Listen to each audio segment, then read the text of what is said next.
আমাৰ মাতৃভাষা মাধ্যমত ছাত্ৰ ছাত্ৰী আৰু শিক্ষকসকল উভয়ৰে কাৰণে এটা জটিল বিষয় হৈছে ইংৰাজী বিষয়। জটিল বুলিয়েই আমি বিবেচনা কৰোঁ। বিশেষকৈ প্ৰাথমিক পৰ্যায়ত আমি শিক্ষাৰ্থীসকলক ইংৰাজী ভাষাটো কেনেকৈ শিকাম, তেওঁলোকক ইংৰাজী উচ্চাৰণটো শুদ্ধকৈ ক'বলৈ বা পাঠ এটা সলসলীয়াকৈ পঢ়িবলৈ বা বানান কৰিবলৈ আমি কেনেকৈ শিকাম, এইটো সকলো শিক্ষাৰ্থীসকলৰ কাৰণেও আৰু শিক্ষকসকলৰ কাৰণে এটা প্ৰত্যাহ্বান হিচাপে আমি ভাবোঁ, আমি পাই আহিছোঁ। তেনেকৈ বিশেষকৈ আমাৰ চৰকাৰী মাধ্যমৰ বিদ্যালয়সমূহত মাতৃভাষা অসমীয়া আমাৰ মূল ভাষা হয়, তেনে ক্ষেত্ৰত কিছু সমস্যা হয়। গতিকে আমি কিছুমান কৌশল ব্যৱহাৰ কৰি শ্ৰেণীকোঠাত ছাত্ৰ ছাত্ৰীসকলক ইংৰাজী ভাষাটো সহজভাৱে তেওঁলোকে বুজি পোৱাকৈ আমি বুজাবলৈ আমি প্ৰয়াস কৰিব পাৰোঁ। সেই প্ৰয়াস হিচাপে আজি আমি প্ৰাথমিক পৰ্যায়ত মাতৃভাষাত মাধ্যমৰ ছাত্ৰ ছাত্ৰীসকলক ইংৰাজী ভাষাটো কেনেকৈ শিকাব পাৰিম সেই এটা পাঠ আমি আপোনালোকৰ আগত আগবঢ়াবলৈ ওলাইছোঁ। এই আপোনালোকে দেখা পাইছে তৃতীয় শ্ৰেণীৰ আমাৰ ছাত্ৰ ছাত্ৰীসকলক আমি আজিৰ এই পাঠদানত অংশগ্ৰহণ কৰিবলৈ আমি মাতি আনিছোঁ। এতিয়া আমি শ্ৰেণী আৰম্ভ কৰিছোঁ। মৰমৰ ছাত্ৰ ছাত্ৰীসকল, আমি প্ৰথমতে স্বৰবৰ্ণ উচ্চাৰণ ইংৰাজীত কেনেকৈ হয় সেই বিষয়ে তোমালোকক কিছু কথা অৱগত কৰিব বিচাৰিছোঁ। তোমালোকে চোৱা, অসমীয়াত যেনেকৈ আমাৰ স্বৰে স্বৰে থাকে, হয় নহয়? থাকে নহয়? ইংৰাজীত তেনেকৈ সেইটোক আমি স্বৰবৰ্ণ বুলি কওঁ, হয়নে? আৰু ক খ থাকে, ক খক আমি ক ফলাটোক আমি কি বুলি কওঁ? কি বৰ্ণ বুলি কওঁ? ব্যঞ্জন বৰ্ণ বুলি কওঁ। কিন্তু তোমালোকে চোৱা, ইংৰাজী বৰ্ণমালত স্বৰবৰ্ণ বা ব্যঞ্জন বৰ্ণ বুলি বেলেগ বেলেগকৈ নাথাকে। ইংৰাজী বৰ্ণমালত স্বৰবৰ্ণ আৰু ব্যঞ্জন বৰ্ণ বেলেগ বেলেগকৈ নাথাকে। তাত কেৱল 26টা লেটাৰ বা আখৰ থাকে। সেই আখৰ 26টাৰে গোটেই ইংৰাজী যিমান তোমালোকে কিতাপত পঢ়িবলৈ পোৱা যিমান বানান আছে গোটেইখিনি 26টা আখৰৰে শেষ হৈছে। 26টা আখৰৰ ভিতৰতে থাকে, হয় নহয়? এৰ পৰা জেডলৈকে, হয়নে? তেনে ইংৰাজীত 26টা আখৰ আৰু অসমীয়া আমাৰ স্বৰে স্বৰে ক খ মিলাই পেলাই কিমান আখৰ? স্বৰে স্বৰত কেইটা আছে? 11টা। ক খত আছে 42টা। গতিকে কিমান হ'ল? 53টা আখৰ মুঠতে, হয়নে? তেনেকৈ হ'লেতো ইংৰাজীটো মাত্ৰ 26টা আখৰ, ইংৰাজীটো সহজে হ'ব লাগিছিল, হয় নহয়? কিন্তু তোমালোকে ইংৰাজীটো অকণমান টানেই পোৱা, নহয় জানো? ঠিক আছে, আজি তোমালোকক মই কেনেকৈ ইংৰাজী বানান শব্দবিলাক কেনেকৈ বানান কৰিব লাগে বা পাঠবিলাক কেনেকৈ পঢ়িব লাগে সেই বিষয়ে কিছু কথা তোমালোকক মই শিকাবলৈ বিচাৰিছোঁ। এতিয়া চোৱা, ইংৰাজী বৰ্ণমালত স্বৰবৰ্ণ বুলি মই আগতে কৈছোঁ বেলেগকৈ নাথাকে। তাত এই 5টা আখৰ যিবিলাকক আমি ভাৱেল বুলি কওঁ। এই 5টা আখৰ কি কি? Vowel. A E I O U. এই 5টা আখৰ, এই 5টা আখৰক আমাৰ ভাৱেল সাউন্ড বুলি কোৱা হয়।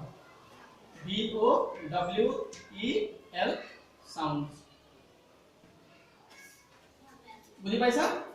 এই 5টা আখৰ এ ই আই ও ইউ, এই 5টা ভাৱেল সাউন্ড। এতিয়া চোৱা, এই আমাৰ স্বৰীয় স্বৰে যিবিলাক আখৰ আছে আমি তেনেকৈ অকণমান চেষ্টা কৰিছোঁ দেখুৱাবলৈ। এই যিটো আমাৰ স্বৰীয় হয়, অ যোনটো হয়, অটো বুজাবলৈ ইংৰাজীত আমি ও, দেখিছানে? ও ব্যৱহাৰ কৰোঁ। যেনেকৈ আমি এটা শব্দ কৰোঁ নো, নো বুলি কওঁতে আমি এনৰ লগত ও লগাই দিওঁ, তেতিয়া কি হ'ল? নো। এই মাত্ৰাটো দেখিছা? এইটোৱে ও বুজায়, ঠিক আছে? আ, আ বুলি কওঁতে আমাৰ এ আখৰটো ব্যৱহাৰ হয়। আমি এটা আমি শব্দ লিখিলোঁ বানানা। কি লিখিছোঁ? Banana. B A N A N A বা বি এ বা এন এ না এন এ না বা না না। বুজি পাইছা? তাৰমানে আ আখৰটোৱে এ আখৰটোৱে ইংৰাজীৰ আ বুজায়। ইফালে চোৱা, হছই আৰু দীৰ্ঘই। হছই বুজাবলৈ সাধাৰণতে আই আখৰটো ব্যৱহাৰ হয় আৰু দীৰ্ঘই বুজাবলৈ ডাবল ই এইটো ব্যৱহাৰ হয়। যেনেকৈ তোমালোকে চোৱা, বি আই জি, বিগ, হয়নে? এই হছইকাৰটো যে আহিছে, এই হছইকাৰটো কি আনিছে? এই আই আখৰটো আনিছে, আই আখৰটো। গম পাইছা? ইফালে চোৱা, বি ডাবল ই এইটো বৰ দীৰ্ঘ ইকাৰে বি বি গম পাইছা এই ডাবল ই যোনটো আছে এই ডাবল ই টোৱে এই দীৰ্ঘ ইকাৰটো আনিছে তাৰ মানে আমি কি বুজিলো যে আই বুজাবলে হছই বুজাবলে আই ব্যৱহাৰ কৰা হয় দীৰ্ঘ ই মানে উচ্চাৰণটো দীঘলীয়া হয় দীৰ্ঘ যোনটো আমাৰ দীৰ্ঘী উচ্চাৰণ যোনটো হয় সেইটো আমি ডাবল ই ৰে বুজাব পাৰো বুজোৱা হয় ইফালে চোৱা হছৌ দীৰ্ঘ উ হয় না এটো কি হয় এটো উ ইন্টাৰেস্টিং কথাটো কি ইংৰাজী বৰ্ণমালাত এই সাউন্ডহে উচ্চাৰণ কৰা হয় যেনেকৈ আমাৰ অসমীয়াত উ বুজাবলৈ তিনটা আছে কিন্তু আমাৰ খেলিমেলি হয় আমি উ এইটো মাত্ৰা দিম নে এইটো মাত্ৰা দিম নে এইটো মাত্ৰা দিম তিনটাৰ উচ্চাৰণ একে হয় নহয় এইটো কি হছৌকাৰ নহয় জানো এইটো কি হয় দীৰ্ঘকাৰ নহয় জানো এইটো উ কাৰ হছৌ দীৰ্ঘ উ তিনটাৰ উচ্চাৰণ উ নহয় জানো হয় না কিন্তু ইংৰাজী বৰ্ণমালাত উ বুজাবলৈ কেৱল ইউ ব্যৱহাৰ কৰা হয় ইউ আৰু ডাবল ও এই দুটা ব্যৱহাৰ কৰা হয় এতিয়া চোৱা আমি ললো এটা শব্দ পুট পঢ়া পি ইউ টি পুট পট উকাৰ এই উকাৰটো দেখিছানে এই উকাৰটো এই ইউটোৱে উকাৰটো আনিছে ইফালে চোৱা বি ডাবল ও কে এই ডাবল ও যোনটো দেখিছানে এই ডাবল ও টো উকাৰটো আনিছে ইউ ডাবল ও টোৱে উকাৰটো আনিছে ঠিক আছে বুজি পাইছা গতিকে তোমালোকে কিতাপত যেতিয়া পঢ়িবা এই ডাবল ও শব্দ থকা যিমান বিলাক শব্দ পাবা হেটো উচ্চাৰণটো উ হ'ব যেনেকৈ B double O K book L double O K look T double O K took এনেকুৱা ধৰণৰ শব্দবিলাকৰ উচ্চাৰণ কৰোঁতে তোমালোকে গম পাবা আজিৰ পৰা এইটো বুজি পাবানে ডাবল ও থাকিলে ধন্যবাদ এতিয়া এ চোৱা এই এ আখৰটো বুজাবলৈ ইংৰাজীত এ কেতিয়াবা কেতিয়াবা ই এই দুটা আখৰ ব্যৱহাৰ হয় ইফালে চোৱা এৰ বানান কৰা সি এ টি কে আমি আগতে এবাৰ কৈছিলো চোৱা ইয়াতে আ বুজাবলৈ এ ব্যৱহাৰ কৰা হয় কিন্তু এটো সি এ টি কে ইয়াত এ টোৱে এ কাৰ বুজাইছে সেই শব্দ গাঁথনিটোৰ লগত কেতিয়াবা কি হয় এ টোৱে কেতিয়াবা আ বুজাই কেতিয়াবা ইউ বুজাই যেনেকৈ আমি ইয়াত সি এ টি কি বুলি কৈছো কে সি এ টি কে এই এ কাৰ আহিছে নাই আহিছে ইফালে সব P E N pen pen হয় না এটো এ কাৰ্ড ডাইৰেক্টলি এটা আহিছে পেন কেট মেট ৰেড এবিলাকত এ ব্যৱহাৰ ৰেড টু R A T red pen P N pen cat C A T cat mat M A T mat উচ্চাৰণটো এ আৰু ই দুটা ব্যৱহাৰ হৈছে বেলেগ বেলেগকে কিন্তু উচ্চাৰণটো কিহৰ কৰিছে এই কাৰণে কৰিছে ইফালে মই লিখিছো ওই আৰু ও বুলি ইয়াত ইংৰাজী বৰ্ণমালাত ওই আৰু ও ডাইৰেক্টলি কোন পৰ্যায়ে সাউন্ড কৰা কোনো বৰ্ণ নাই কেতিয়াবা কি হয় দুটা বৰ্ণ যোগ হৈ পলাই ও সাউন্ডটো কৰে যেনেকৈ ও ইউ ও আৰু ইউ হলে ও সাউন্ড কৰিব ঠিক আছে এই দুটা ভাৱেল হয় ভাৱেল সাউন্ড ও আৰু এটো ও আৰু ইউ ও সাউন্ড কৰিব ওই ও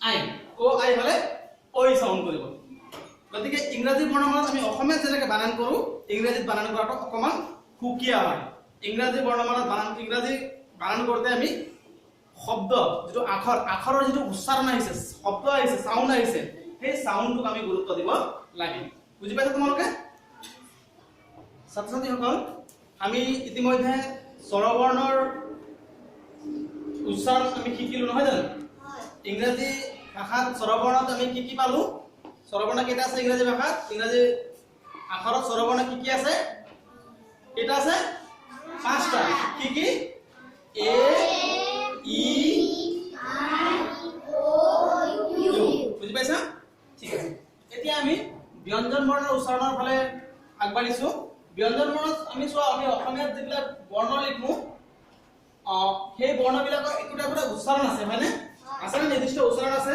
আমি ক বুলি কোৱাৰ লগে কমলা কলত যেটো ক আছে আমি সেইটো বুজি পাওঁ হয় নহয় তাৰ উচ্চাৰণ আমি তাৰ যেটো সাউন্ড আছে সেই সাউন্ডৰ পৰা আমি উলিয়াই লৈছো ঠিক তেনেকে আমি চেষ্টা কৰিছো অসমীয়া বৰ্ণমালাৰ আখৰখিনিক ইংৰাজী আখৰেৰে লিখিলে কেনেকৈ হ'ব সেইটো আমি বুজাবলৈ অকমান চেষ্টা কৰিছো তোমালোকে চাবা ক ক বুজাবলে আমি কি লিখিছো কে খ কে এইচ খ যেতিয়া তোমালোকে চাবা উচ্চাৰণটো মোটা হ'ব অকমান ডাঠ হ'ব তেতিয়া এই এইচ যোগ হ'ব ইয়াত চোৱা গ জি হয়নে আকৌ ঘ হ'বলে আমি কি কৰিছো গৰ লগত জি লগত আমি এইচ যোগ কৰিছো তাৰমানে উচ্চাৰণটো মোটা হৈছে হয়নে উঙৰটো এন জি তোমালোকে যত এন জি দেখিবা গম পাবা যে উঙ উচ্চাৰণ এটা আহিব উঙ মানে আমাৰ অসমীয়াত উঙ আকৌ এইটো আছে উঙ আৰু এটা আছে অনুস্বৰ চিনটো হয়নে এই দুটা এন জি হয়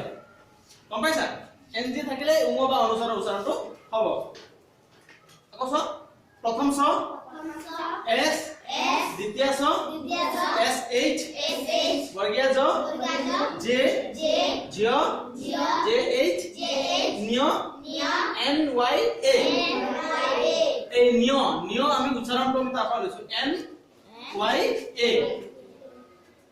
মূৰ্ধন্য ট টি মূৰ্ধন্য ঠ টি এইচ ড ডি মূৰ্ধন্য ঢ ডি এইচ মূৰ্ধন্য ন এন আকৌ চোৱা এই ত বৰ্ণটো ত বৰ্ণত দন্তিয়া ত দন্তিয়া থ দন্তিয়া ধ দন্তিয়া ধ দন্তিয়া ন এই পাঁচটা বৰ্ণত চোৱা টি আৰু এই দন্তিয়া ত টি একে হৈছে হয়নে থত যেটো আমি টিএস ব্যৱহাৰ কৰিছো ইয়াতো আমি টিএস লিখিবলৈ থ ব্যৱহাৰ কৰিছো হয়নে টিএস মানে থ আমি বুজাইছো দন্তিয়া দ বুজাবলৈ ডি লিখিছো ড বুজাবলৈ ডি লিখিছো হয়নে তাৰ মানে এইটো যে ইংৰাজী বৰ্ণমালাত ট ঠ ড ধ ন এই উচ্চাৰণ কিটা আছে কিন্তু ইংৰাজী বৰ্ণমালাত ট থ ড ধ ন এই উচ্চাৰণ বিলাক নাই গতিকে আমি ইংৰাজী ভাষাত আমাৰ উচ্চাৰণ বেছি আমি চহকী ভাষাৰ ক্ষেত্ৰত গম পাইছে নে আমাৰ লগত ত থ দ ধ ন এই উচ্চাৰণৰ শব্দ আছে আখৰ আছে হয়নে কিন্তু ইংৰাজী বৰ্ণমালাত সেইখিনি নাই গতিকে আমি একেটাই লিখি দিছো কাৰণ ত বুজাবলৈও টি ব্যৱহাৰ কৰিব ত বুজাবলৈও টি ব্যৱহাৰ কৰিব আচ্ছা এতিয়া আহিছো প পি খ পি এইচ কেতিয়াবা এফ এও ফ বুজাব ঠিক আছে পি এইচ হলেও ফ হ'ব এফ হলেও ফ হ'ব মই কাৰণে এফ টো লিখি দিছো ব পি ভ বি এইচ ম এম জ জে র আর ল এল ওয়াব ডব্লিউ ডব্লিউ টো ওয়াব বুজায় ঠিক আছে এতিয়া চোৱা তালবিয়া খ মূৰ্ধন্য খ দন্তিয়া খ হ এই চাৰিটা হ বুজাবলৈ ইংৰাজীত মাত্ৰ এটাই আখৰ আছে এইটো হ'ল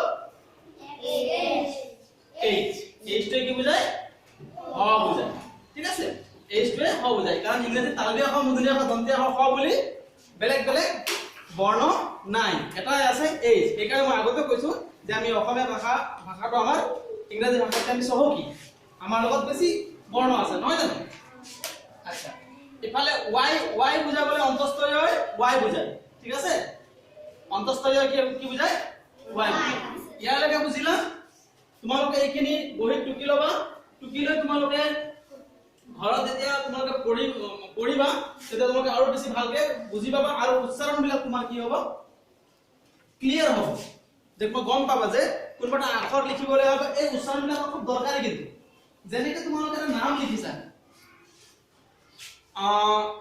তোমাৰ নামটো কি নাম শ্ৰী বিজু কোচ বিজু এটা এই বি বিজু বি বি এৰ লগত আই যোগ কৰিলে বি জে এৰ লগত ইউ যোগ কৰিলে জু তাৰ মানে কি আমাৰ অসমীয়াত কি হ'ল বিজু গম পাইছা তে এই বানানটো আমি কেনেকৈ পালো আমি বানানটো এই যে আমি পঢ়িলো সাউন্ড উচ্চাৰণৰ পৰা আমি সাউন্ডৰ পৰা আমি পালো কাৰণ বি ব বুজাবলৈ ব অসমীয়া ব ক'ত গ'ল ব ব ব এই ব বুজাবলৈ আমি কি লিখো বি আমি লৈ তাৰ পৰা বি লগত হছই কথা মই পঢ়াইছিলো যেতিয়া আমি স্বৰবৰ্ণ কথা পঢ়িছিলো আই মানে হছইকাৰ বুজায় বি আই জে মানে ক'ত গ'ল জ এই জে জ ইউ উকাৰ বুজায় উকাৰ বুজাবলৈ ডাবল ও বা ইউ এ বুজায় গতিকে গম